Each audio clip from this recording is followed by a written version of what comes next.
The letter that allegedly put Wendy Williams under guardianship revealed. I was live earlier today and I shared a post from the Shade Room that really concerned me about Wendy Williams. Now, let me tell you a little bit about my background. I'm a social worker, I'm a master's level social worker.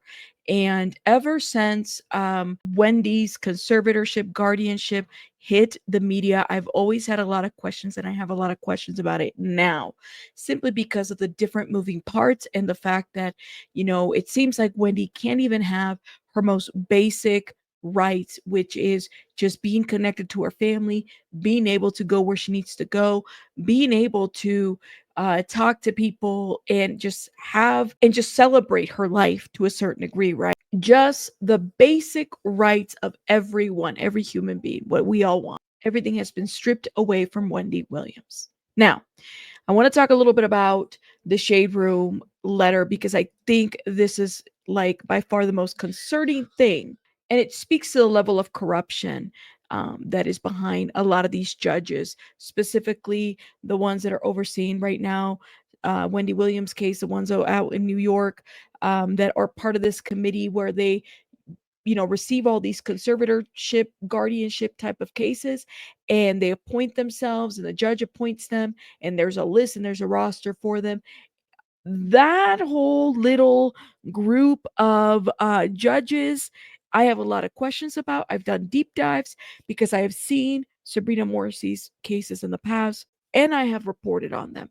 But let's talk about this, my friends. Let's talk about this. So the Shade Room dropped this about 6 hours ago, and it is so scary. Let me read it to you what they wrote. And again, I talked about this earlier in the live. The link is in the description box. Guardianship case reveals that a psychiatrist letter allegedly played a key role in establishing her guardianship. Now, when I hear this, I have a lot of questions because it shouldn't just be a letter. There should be some evaluations. There should be some oversight about this, about how they determine Wendy Williams' level of, her capacity, her ability to make decisions every day. Court records show that in 2022, before the guardianship was filed, Wendy's psychiatrist, Rami Kaminsky, I think that's how you say his name, Rami Kaminsky, wrote a letter to her financial advisor, Lori Schiller. The letter stated that Wendy, who had been his patient for over a year, appeared unable to make reasonable decisions, with her insight and judgment described as severely impaired. One letter, two sentences, literally. A source close to the situation tells the Shade Room that this letter submitted to Wells Fargo Bank was instrumental in the decision to establish guardianship, which stripped Wendy of her rights and isolated her from her loved ones.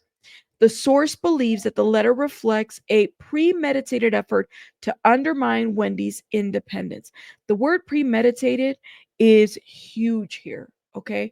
The working behind the scenes, the fact that a financial advisor would have any kind of contact with a psychiatrist. Guys, that's like my credit union calling my psychiatrist, which I don't have, but I've had in the past. If they decide to have a conversation about my financial decisions, what is it to my psychiatrist about the things that I have going on with my bank?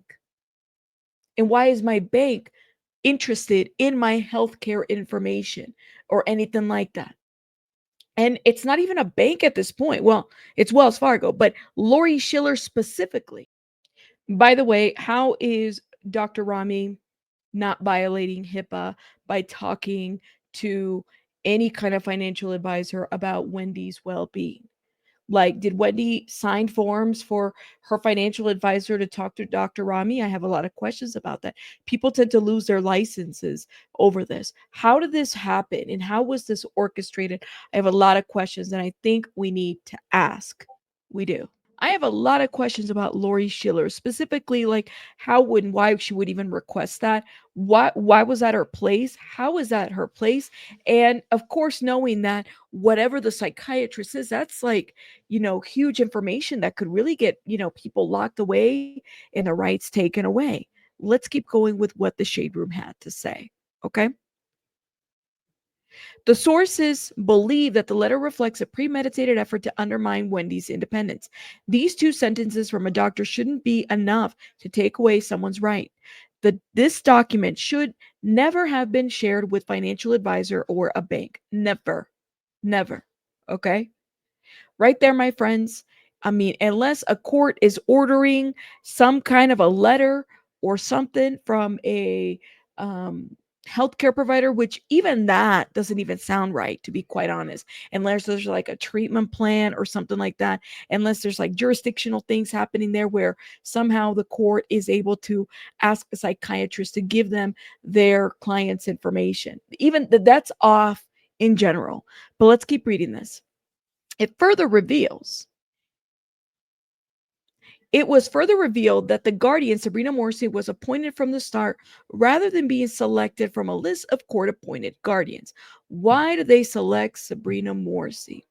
I have questions about that. I'm sorry. She does not have. There have been cases in the past that have been reported that talked about the way in which she just stays on cases after people are not incapacitated. Okay, let's keep going.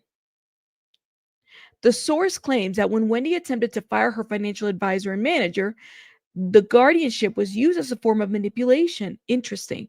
They believe the two were working together, as the manager was later arrested for using Wendy's credit card without her permission. Was that ever investigated? Was that ever this whole situation that they believe that they were working together? Was that ever investigated? You have her manager taking her credit card without her permission. And manipulation is happening behind the scenes. And somehow they're holding this woman's money over her head. And hold up, get this, okay? Here is the letter. This is the letter, and it's so scary. It was this letter that got her in the situation that is happening right now. The Institute of Integrative Psychiatry, which is Dr. Rami's office, and it basically reads, and this is January 20th of 2022, to Wells Fargo, okay, the bank. Dear Miss Blank, Miss Williams has been a patient of mine for over a year now. Over the last 6 months, she has been unable to make reasoned decisions, and her insight and judgment are severely impaired. That's it. That's all. That's it. That's all. 2 sentences. Sincerely, and then the doctor's signature is there. This right here, my friends, was everything.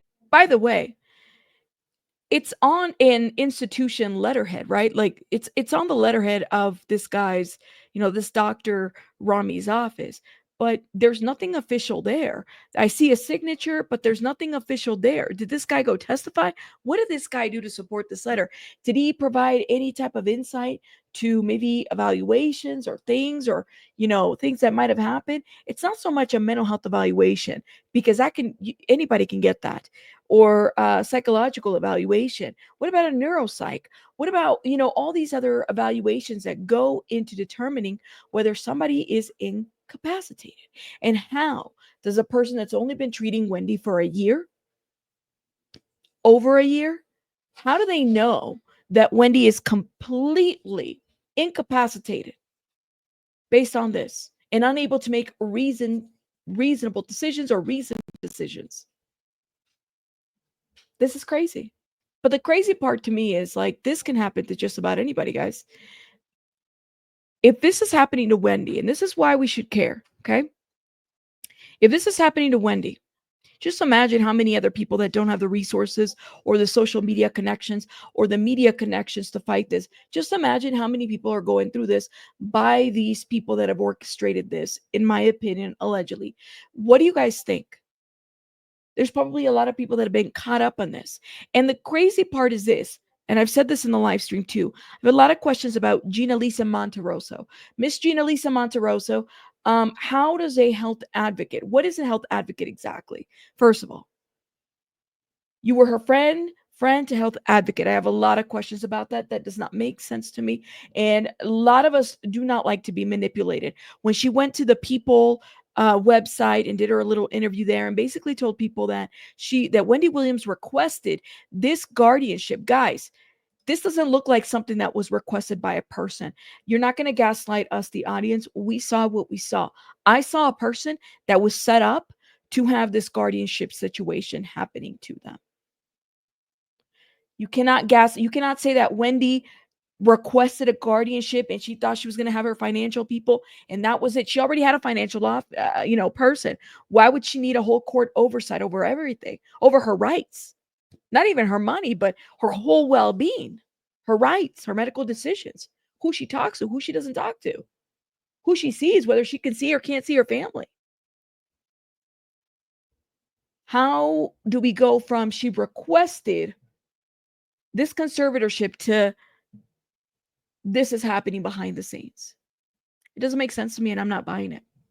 And I don't know who brought in Gina Lisa Monterosso. I heard that it was Charlemagne the God. People were saying in the comments. Let me just say this. If that's who it was, then I need somebody to check her because that just does not make sense to me whatsoever. It's confusing and it almost feels like it's willfully confusing the audience about Gina Monterosso's role. Is she a friend or a health advocate? Which one is it? Rabbits out. Bye, guys.